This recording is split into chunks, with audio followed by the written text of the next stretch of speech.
warahmatullahi wabarakatuh. Saya Trinity Tiwati Savitri, nomor urut 19 dari kelas B dengan NIM 2203055502020 dari program studi Gizi Fakultas Ilmu Keolahragaan dan Kesehatan Universitas Negeri Makassar angkatan 2022. Asuhan gizi yang dikembangkan di rumah sakit dikenal dengan proses asuhan gizi terstandar, disingkat PAGT, ataupun Nutritional Care Process, disingkat NCP. Nah, alur PAGT ini akan saya bahas pada video kali ini. Tapi sebelum itu, apa sih itu PAGT? PAGT adalah metode pemecahan masalah yang sistematis atau komprehensif yang digunakan oleh ahli gizi untuk memberikan perawatan gizi yang optimal kepada individu atau kelompok pasien. Proses ini melibatkan siklus yang terdiri 4 langkah yang berurutan dan saling berkaitan. Dalam proses asuhan gizi ini meliputi langkah pertama, pengkajian gizi, nutritional assessment, langkah kedua, diagnosis gizi, nutritional diagnosis, langkah ketiga, merencanakan dan melakukan tindakan spesifik untuk mengatasi masalah gizi, nutritional intervention, dan serta langkah yang terakhir ialah menilai kemajuan gizi pasien dengan monitoring dan evaluasi gizi, nutritional monitoring dan evaluation.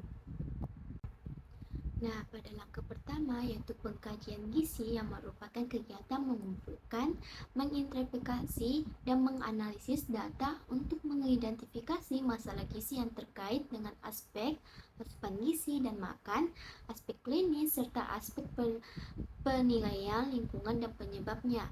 Langkah pertama dalam kegiatan PAGT ini merupakan proses yang dinamis dan berkelanjutan, bukan hanya sekedar mengumpulkan data awal, tetapi juga pengkajian dan analisis ulang kebutuhan pasien.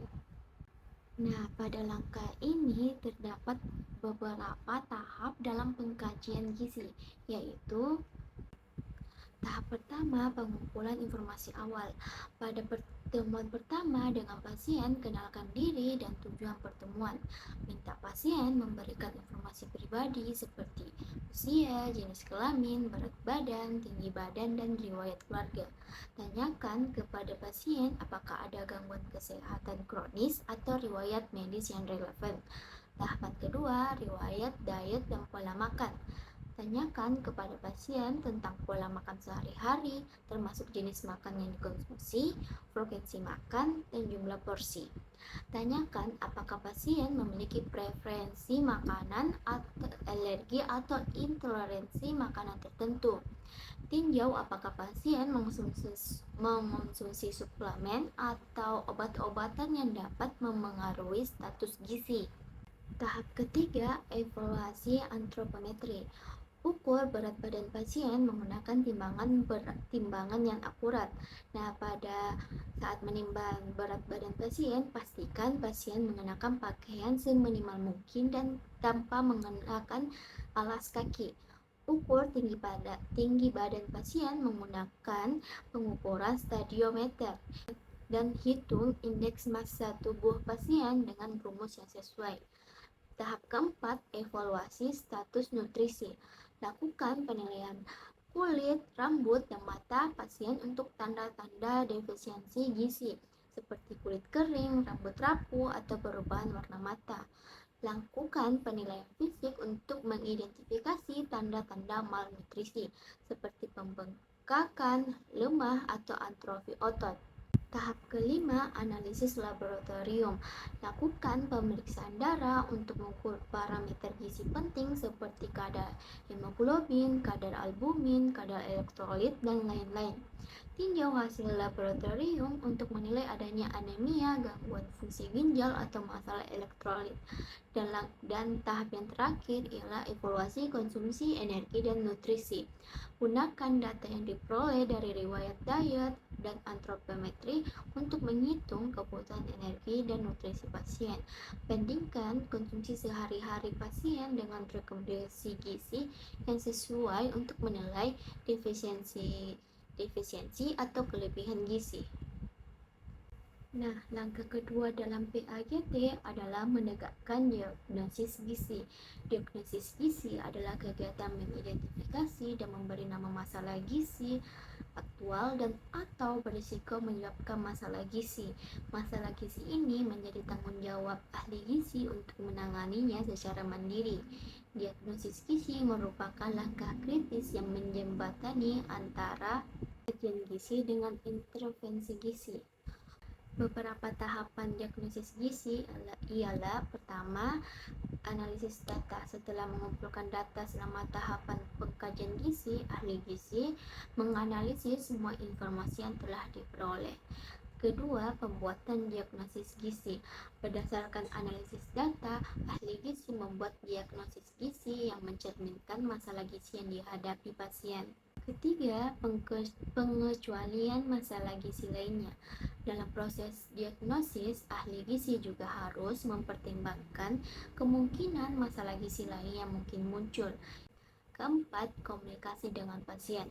Setelah diagnosis dibuat, ahli gizi berkomunikasi dengan pasien untuk menjelaskan hasil pengkajian dan diagnosis gizi. Pasien diberikan pemahaman tentang masalah gizi yang dihadapi dan bagaimana masalah tersebut akan diatasi. 5. Perumusan tujuan perawatan. Berdasarkan diagnosis gizi, ahli gizi merumuskan tujuan perawatan yang spesifik dan realistis.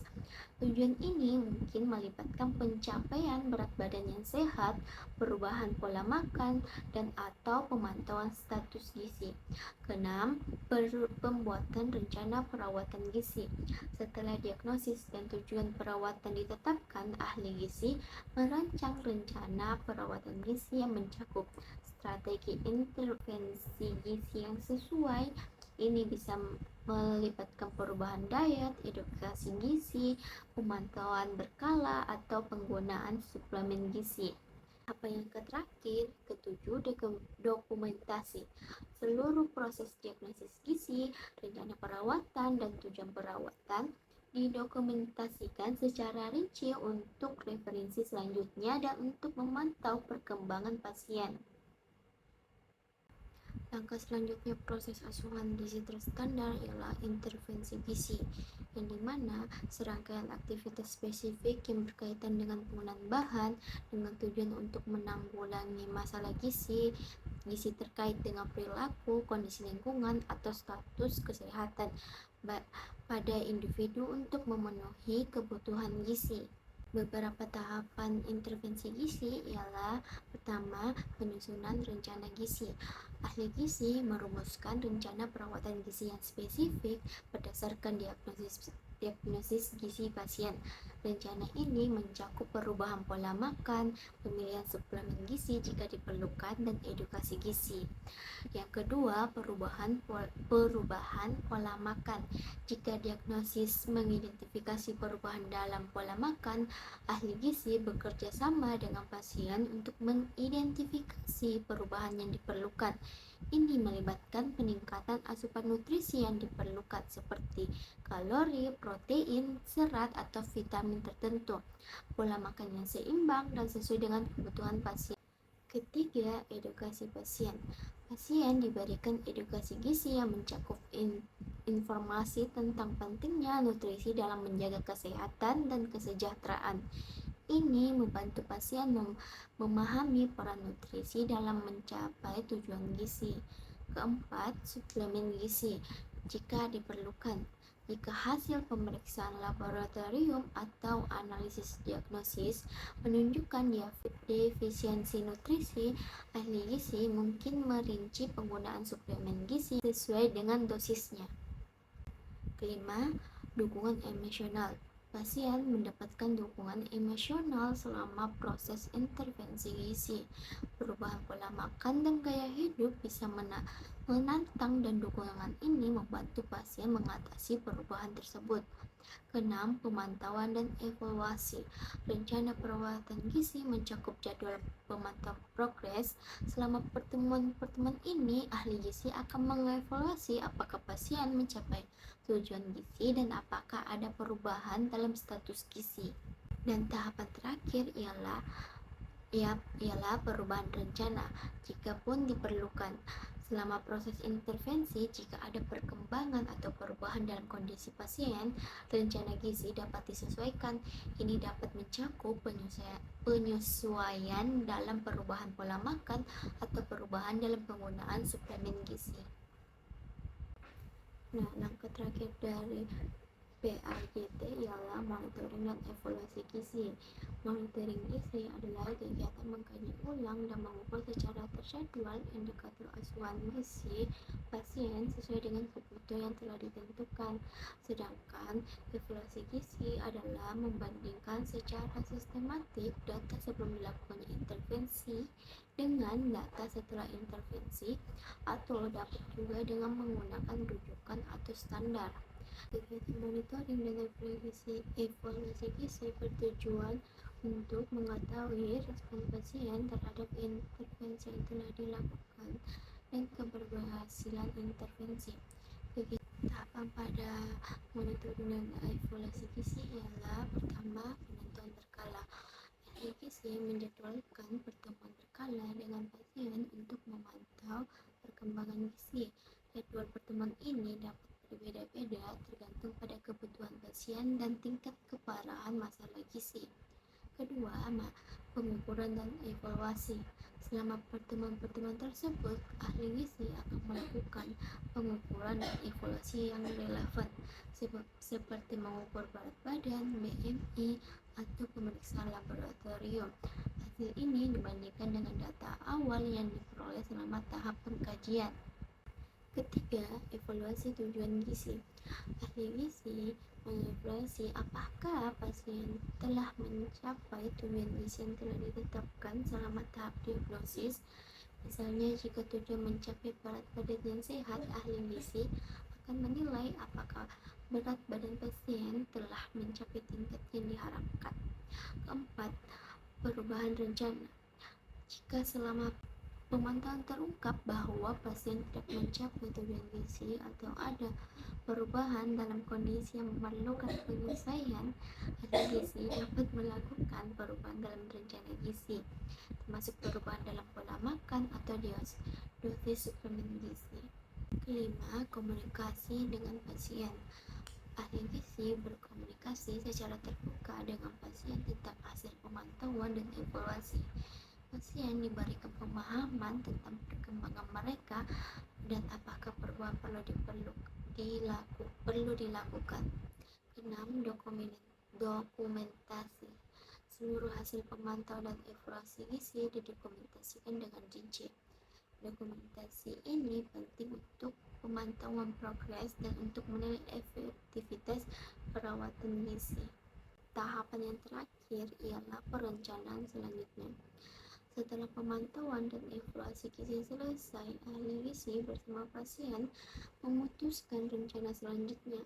Ini mungkin mencakup jadwal pertemuan berikutnya, perubahan dalam rencana gizi, ataupun pemantauan lanjutan. Proses asuhan gizi terstandar ini dirancang untuk memastikan bahwa pasien menerima perawatan gizi yang komprehensif dan sesuai dengan kebutuhan individunya. Selama seluruh proses ini, komunikasi yang efektif antara ahli gizi dan pasien sangat penting. Proses ini juga mematuhi pedoman etika profesi gizi dan mencakup penghormatan terhadap hak-hak pasien serta kerahasiaan informasi medis. Baik, itu saja penyampaian saya pada video ini. Lebih dan kurangnya mohon dimaafkan. Terima kasih. Assalamualaikum warahmatullahi wabarakatuh.